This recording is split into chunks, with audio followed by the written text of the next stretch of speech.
చైనాలోని Chongqing east railway station నిర్మాణ దృశ్యాలు టెక్ దిగ్గజం ఎలన్ మస్క్ను సైతం ఆశ్చర్యపరిచాయి.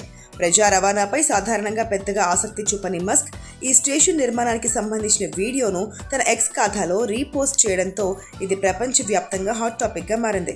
కొండ ప్రాంతంలో 40 డిగ్రీల తీవ్రమైన ఎండలను తట్టుకుంటూ కేవలం 38 నెలల రికార్డు కాలంలోనే చైనా ఈ అద్భుతాన్ని నిర్మించింది. అయితే దీనిని నిర్మించింది రోబోలట.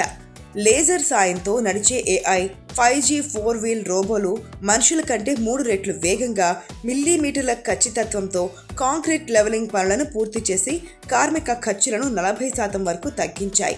అలాగే 800 కిలోల బరువైన భారీ గ్లాస్ ప్యానెళ్లను అమర్చడానికి ప్రత్యేక రోబోలను ఉపయోగించడం ద్వారా ప్రమాదాల ముప్పును 90% తగ్గించారు.